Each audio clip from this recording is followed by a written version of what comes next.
Hamas युद्ध से जुड़ी हुई बड़ी जानकारी आपको दे दें। गाजा में इजरायल की बड़ी कार्रवाई देखने को मिली है। 16 अस्पतालों में सेवाएं बंद हुई है। गाजा में स्वास्थ्य विभाग का यह दावा है। आपको बता दें कि गाजा में 16 अस्पताल पूरी तरीके से बंद है। गाजा में फील्ड अस्पताल स्थापित करने पर चर्चा हो रही है।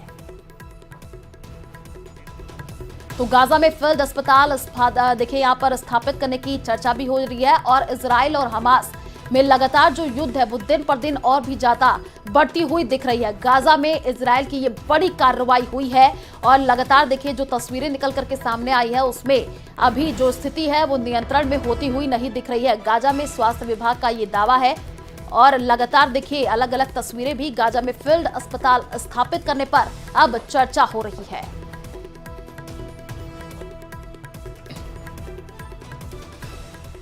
तो तुर्की की जनता सड़कों पर उतर आई है। तुर्की के जो लोग हैं इजराइल और अमेरिका के खिलाफ नारे लगा रहे हैं। आपको बता दें कि विरोध प्रदर्शन सिर्फ यही तय होता तो सही, लेकिन बाइडेन और नेतन्याहू को इससे कोई फर्क नहीं पड़ने वाला था। लेकिन तुर्की के नाराज लोग जो फिलिस्तीन के लिए नारे लगा रहे थे, देखिए रिपोर्ट।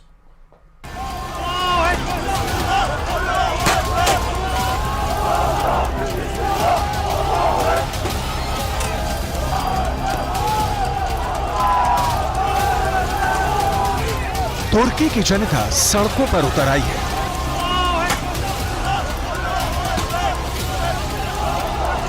तुर्की के लोग इजरायल और अमेरिका के खिलाफ नारे लगा रहे हैं।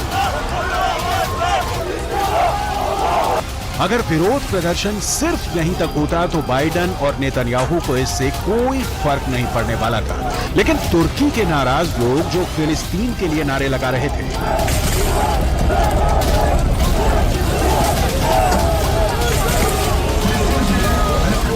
तुर्की के दक्षिण में मौजूद अदाना एयरबेस पर पहुंच गए, जो अमेरिका का सैन्य अड्डा है और दावा किया जाता है कि यहां पर 50 की संख्या में एटम बम रखे हुए हैं। ये विरोध प्रदर्शन अदाना अपने आप नहीं चलते, अपने आप नहीं चलते। इसलिए मैं कह रहा हूं जो बीजेपी कार्यकर्ताओं का अपमान कर रही है उस बीजेपी को ये समझ लेना चाहिए कि बीजेपी का कार्यकर्ता चर्चा कर रहा है कि ये टिकट आई कहां से है। इनमें टिकटों में करप्शन का आरोप लगा रहे हैं बीजेपी के कार्यकर्ता। मैं थोड़ा ना कह रहा हूं, ये तो ट्विटर पे चल रहा है। सब जगह वो कह रहे हैं कि साहब पैसे खा के और बीजेपी के प्रत्याशियों को टिकट दे दी, हम तो इनका साथ नहीं देंगे। तो जब कार्यकर्ताओं का ही सम्मान नहीं हुआ, 5 साल तक कोई और थे, अब कोई और है। इसलिए बीजेपी को यह तय कर लेना चाहिए, कांग्रेस पार्टी ग्रास रूट पे काम करके दिखाया हमने, हमारा काम लोगों के घरों तक पहुंच गया है। इसलिए राजस्थान में कांग्रेस की जीत तय है। राजस्थान का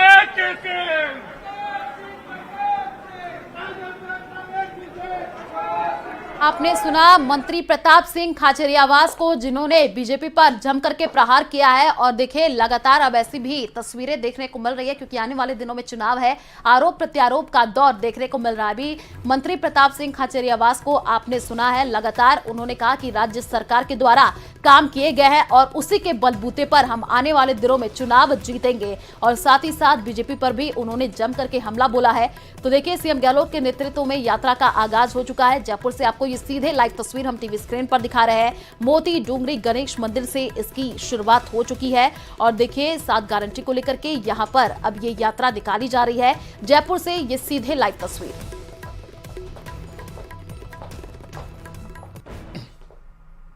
तो दक्षिण अफ्रीका ने इजराइल से अपने राजदूत और बाकी राजनयिकों को वापस बुला लिया है। इजराइल और गाजा के बीच युद्ध को अब 1 महीना पूरा हो गया है और गाजा से अपडेट यह है कि इजराइल की सेना अब इतनी अंदर तक घुस गई है कि उसने गाजा पट्टी की 2 हिस्सों में काट डाला है। सवाल यह है कि अब हमास क्या करेगा? क्या वो सुरंग से बाहर आकर के लड़ेगा या फिर इजरायली टैंकों के खिलाफ उसने नया गेम प्लान तैयार कर लिया है? देखिए रिपोर्ट।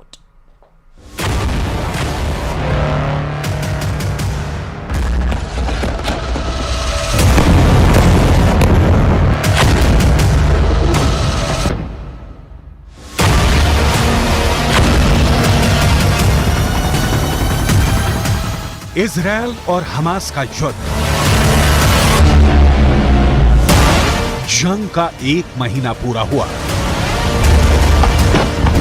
और इस 1 महीने में इतना खून खराबा हुआ कि दोनों तरफ मिलाकर 12,000 लाशें गिर चुकी हैं। अब इजराइल का ऐसा हमला कि गाजा को काट दिया हाफ और हमास का किस्सा 100% साफ।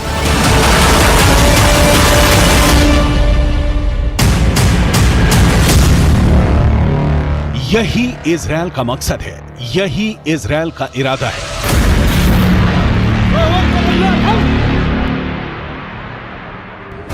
इजराइल का ग्राउंड ऑपरेशन बता रहा है कि अब उसने गाजा को 2 हिस्सों में बांट दिया है।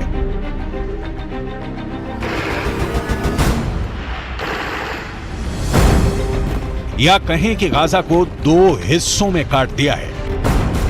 एक तरफ उत्तरी गाजा, जिसको चारों तरफ से इजराइल की सेना ने घेर लिया है, अंदर बहुत खतरनाक युद्ध जारी है। तो दूसरी तरफ दक्षिणी गाजा, इजराइल की कोशिश है कि उत्तरी गाजा में हमास के पूरे कैडर को खत्म कर दिया जाए।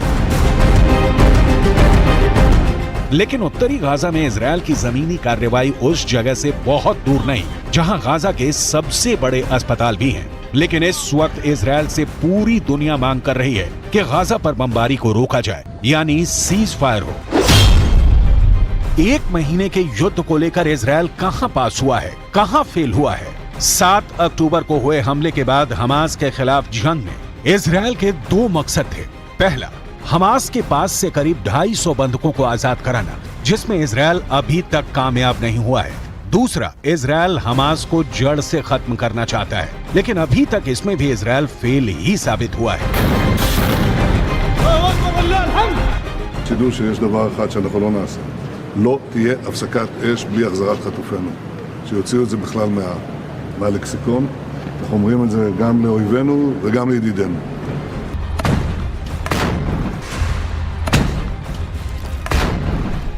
अमेरिका भले ही खुलकर इजराइल के हमलों का विरोध नहीं कर रहा है, लेकिन हकीकत यह है कि वो भी सीज फायर चाहता है। ऐसे में अब तक इजराइल को सिवाय हमास के कुछ कमांडरों के मारे जाने, बंकर तबाह करने से और ज्यादा कुछ हासिल नहीं हुआ है। उत्तरी गाजा में इजराइल के टैंक घूम रहे हैं, जरा सी हरकत पर बमबारी कर रहे हैं।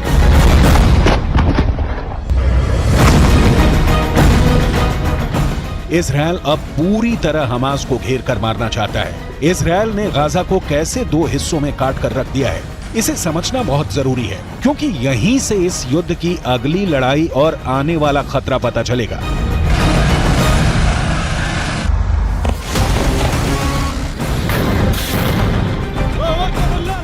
पहले हमास ने कई वीडियो जारी किए और बताया कि कैसे उसके एंटी टैंक दस्ते इजराइल के टैंकों और बख्तरबंद गाड़ियों को टारगेट कर रहे हैं।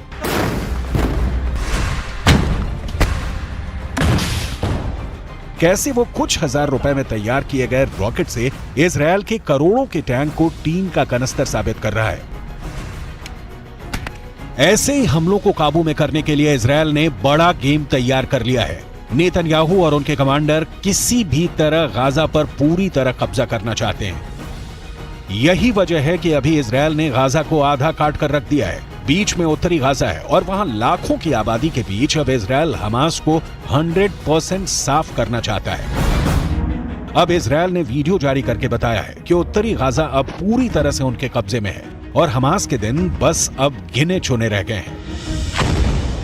इजराइल की फौज अब हमास को पूरी तरह खल्लास करने के लिए गाजा में उतर चुकी है। 1 महीने पुराने हो चुके इस युद्ध में बहुत ज्यादा खून खराबा हुआ है। 7 अक्टूबर को हमास के हमले से ऐसी शुरुआत हुई कि अब तक गाजा में इजराइल के हमले में 7 गुना ज्यादा लोग मारे जा चुके हैं।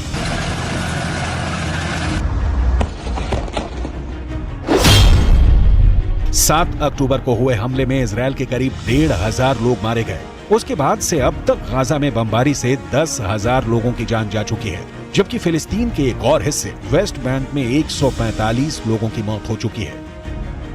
इन सबके बीच इजराइल के रक्षा मंत्री का दावा है कि हमास की बड़ी हार शुरू हो चुकी है। अभी तक इजराइल ने हमास के 12 कमांडर मार गिराए हैं और अब उसकी लिस्ट में अगला नाम सिनवार का है, जिसे इजराइल 7 अक्टूबर को हुए हमले का मास्टरमाइंड मानता है। वैसे अब नया प्रेशर एक बार फिर लेबनान बॉर्डर पर बनना शुरू हो गया है।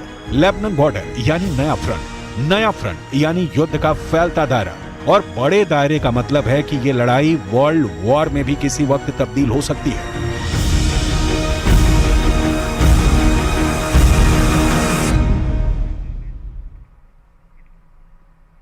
तो गाजा में चल रही बमबारी के बीच पुतिन ने बहुत बड़ा एक्शन लिया है। रूस ने अपनी न्यूक्लियर पावर से लैस बुलवाया और मिसाइल का परीक्षण कर नई खलबली मचा दी है। कहा जा रहा है पुतिन की इस बुलावा मिसाइल के टारगेट पर एक नहीं बल्कि 3 देश है। यही बात जेलेंस्की और बाइडेन के बाद नेतन्याहू को परेशान कर रही है। देखिए रिपोर्ट।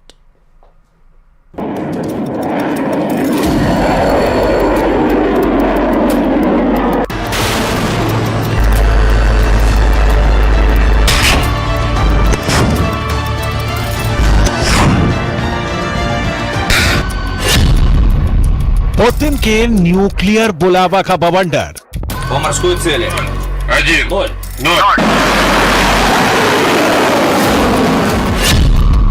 पानी वाली मिसाइल से पुतिन करेंगे विनाश।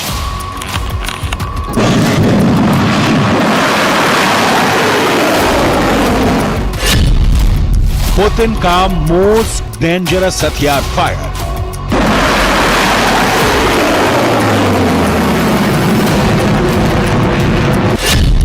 एक बुलावा 3 शिकार।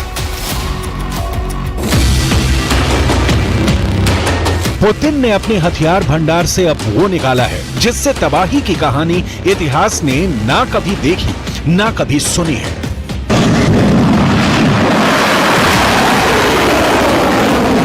Боевая тревога, ракетная атака.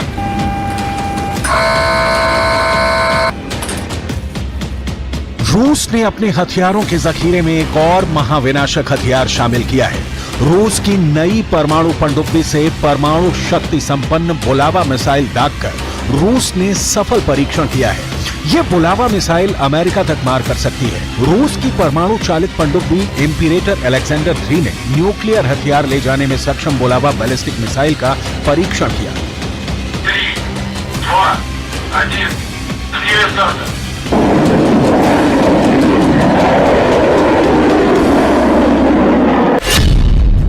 रूसी रक्षा मंत्रालय ने एक बयान में कहा कि पनडुब्बी से बैलिस्टिक मिसाइल दागना टेस्ट का अंतिम चरण है, जिसके बाद इसे नौसेना में शामिल करने का निर्णय लिया जाएगा।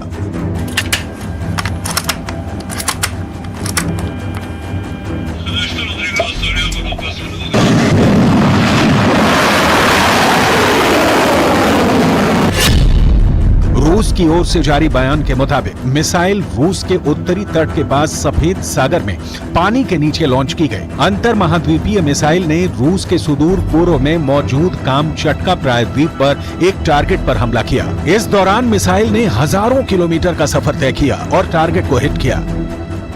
वाशिंगटन डीसी से लेकर कीव तक, तेल अवीव से लेकर मिस्र तक खौफ का नया माहौल पैदा हो गया है।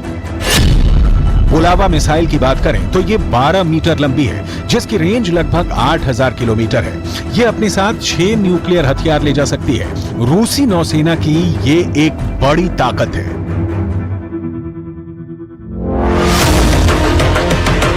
छह न्यूक्लियर बम यानी 6 शहरों की तबाही। और जाहिर है ये शहर सिर्फ यूक्रेन के नहीं होंगे, इसकी जद में अमेरिका के शहर भी हैं। रूस ने अमेरिका तक मार करने वाली मिसाइल का परीक्षण करके पश्चिमी देशों को कड़ा संदेश दिया है। ये मिसाइल रूस का सबसे खर्चीला हथियार कार्यक्रम बताया गया है। बुलावा मिसाइल की ताकत रूस को इस क्षेत्र में अभेद बनाती है। बुलावा मिसाइल जिस नई पनडुब्बी से लॉन्च की गई उसकी डिटेल समझनी भी बहुत जरूरी है। इंपीरेटर अलेक्जेंडर 3 नई बोरेई श्रेणी की परमाणु पनडुब्बी में से एक है, जो 16 बुलावा मिसाइलें ले जा सकती है। नौसेना के पास बोरेई क्लास की 3 परमाणु शक्ति से चलने वाली पनडुब्बियां हैं। एक का परीक्षण पूरा हो गया है, 3 अभी निर्माणाधीन है। रूस ने बुलावा की फायरिंग का वक्त नहीं बताया, लेकिन जब आप इस बुलावा मिसाइल की खासियत जानेंगे तो क्लियर हो जाएगा कि वक्त किन देशों का खराब हो सकता है बुलावा फायर होगी तो। क्योंकि कहा जा रहा है एक बुलावा का 3 शिकार है। पहला अमेरिका, दूसरा इजराइल और तीसरा यूक्रेन। इन तीनों देशों से रूस की दुश्मनी जग जाहिर है, क्योंकि 3 में से 2 देश तो अमेरिका की सुरक्षा में सांस भरते हैं। तो बात सबसे पहले यूक्रेन की, क्योंकि पुतिन के लिए यह युद्ध नासूर बन गया है। न खत्म हो रहा है, न पुतिन को निर्णायक जीत मिल रही है।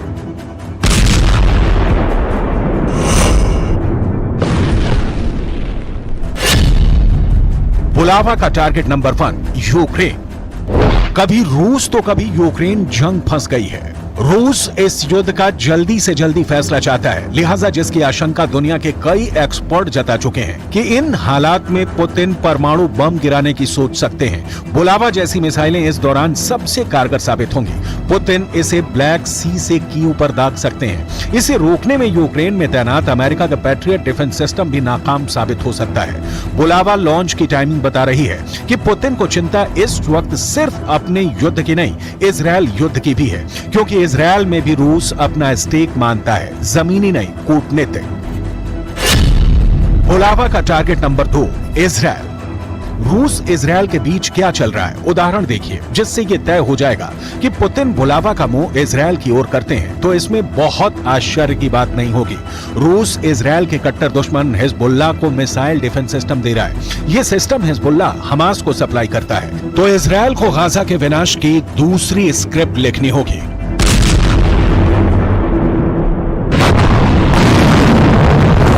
पुतिन के पास दुनिया के सबसे ज्यादा परमाणु बम है, लेकिन इसे गिराने की कीमत इतनी बड़ी है कि खामियाजा पुतिन को भी भुगतना पड़ेगा।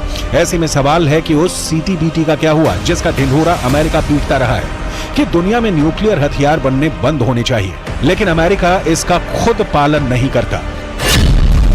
सीटीबीटी यानी व्यापक परमाणु परीक्षण प्रतिबंध संधि, जिसे 1996 में अपनाया गया था। यह दुनिया में कहीं भी परमाणु विस्फोटों पर प्रतिबंध लगाता है, लेकिन संधि कभी भी पूरी तरह से लागू नहीं हुई।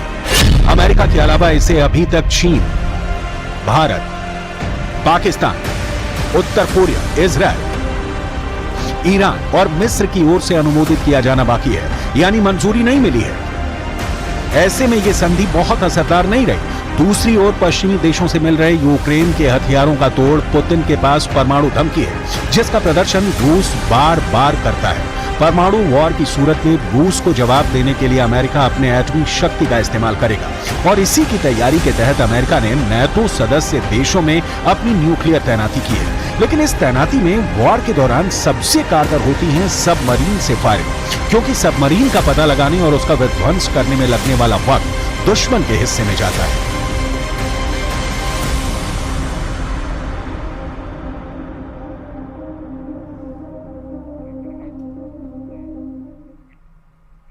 तो चलिए यार, एक छोटे से ब्रेक के लिए जल्द लौट